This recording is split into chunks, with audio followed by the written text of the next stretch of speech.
നമ്മുടെ മനസ്സിൽ ഭയമുള്ളപ്പോൾ നമുക്ക് യഥാർത്ഥത്തിൽ സ്വാതന്ത്ര്യമില്ല എന്നാണല്ലോ നമ്മൾ രവീന്ദ്രനാഥ ടാഗോറിൻ്റെ ഗീതാഞ്ജലിയെ അടിസ്ഥാനമാക്കി ചിന്തിച്ചുകൊണ്ടിരുന്നത്.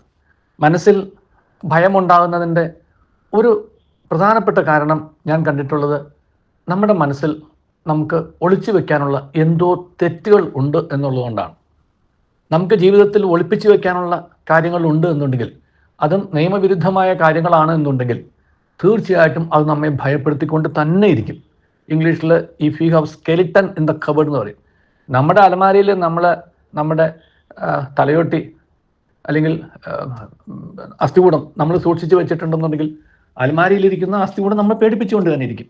ഇന്ന് പലരും ഈ ഭയത്തിന് അടിപ്പെടാൻ കാരണം അവർ സൂക്ഷിച്ചു വെച്ചിരിക്കുന്ന ആ അസ്ഥികൂടങ്ങൾ അറിയാവുന്നവർ അത് കാട്ടി അവരെ പേടിപ്പിക്കുന്നു എന്നുള്ളതാണ്. അപ്പം അതിൻ്റെ കാരണം എന്താണ്? അസ്ഥികൂടം ഉണ്ടെന്ന് തന്നെയുള്ളതാണ്. അലമാരയിൽ അസ്ഥികൂടം ഇല്ലാത്ത ഒരാൾക്ക് ആരെയും പേടിക്കേണ്ട കാര്യമില്ല.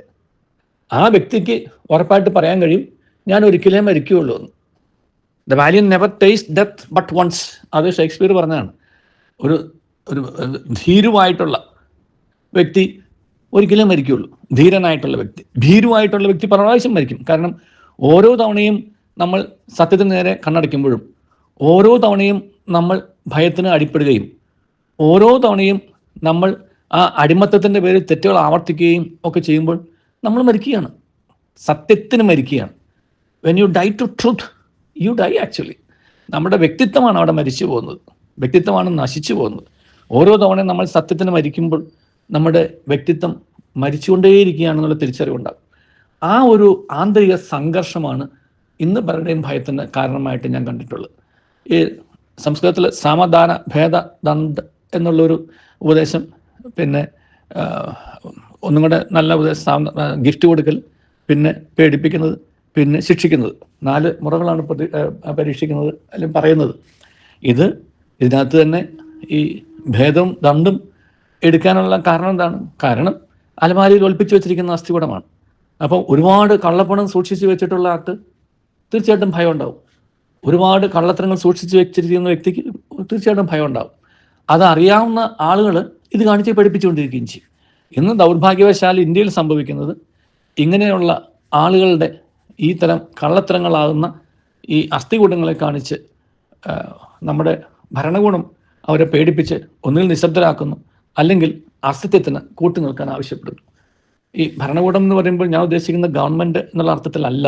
മാത്രമല്ല, നമ്മെ ഏതെങ്കിലുമൊക്കെ തരത്തിൽ നമ്മിൽ നിന്നും നിയമവിരുദ്ധമായ ആനുകൂല്യവും, നമ്മിൽ നിന്ന് നിയമവിരുദ്ധമായിട്ടുള്ള നിലപാടുകളും, അല്ലെങ്കിൽ നമ്മുടെ മനസാക്ഷിക്ക് നിരക്കാത്ത നിലപാടുകളും ഒക്കെ ആവശ്യപ്പെടുന്ന ആളുകൾ ചെയ്യുന്നത് നമ്മുടെ ജീവിതത്തിൽ സൂക്ഷിച്ചു വെച്ചിരിക്കുന്ന തെറ്റുകൾ അല്ലെങ്കിൽ അസ്ഥികൂടങ്ങൾ എടുത്തു കാണിച്ചുകൊണ്ടാണ്. അത് കാണിച്ച് നമ്മെ പേടിപ്പെടുത്തും. അസ്ഥികൂടങ്ങൾ ഇല്ലാത്ത ആളുകളാണ് നമുക്ക് മലയാളത്തിൽ പറഞ്ഞാൽ ഉമ്മാക്കി കാണിച്ച് പേടിപ്പിക്കേണ്ടതെന്ന് പറയുന്നത്. നമുക്ക് ഉമ്മാക്കി എന്ന് സത്യമായിട്ട് നമ്മുടെ അൽമാരിയിലുണ്ടോ അവിടെ ഭയം ഉണ്ടാവും.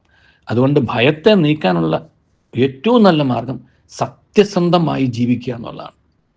സത്യസന്ധമായി ജീവിക്കുക എന്ന് വെച്ചാൽ അർത്ഥം നിയമവിധേയമായി ജീവിക്കുക എന്നുള്ളതാണ്. നിയമവിധേയമായി ജീവിച്ചുകൊണ്ട് സത്യസന്ധതയോടെ പെരുമാറി ഒരു സ്വതന്ത്ര മനുഷ്യനായി നിർഭയം ജീവിക്കാനുള്ള ആ സ്വാതന്ത്ര്യത്തിലേക്ക് നമുക്ക് വളരാം. ദൈവം നമ്മെ അതിനായിട്ട് അനുഗ്രഹിക്കട്ടെ. നല്ലൊരു ദിവസം എല്ലാവർക്കും നേരുന്നു.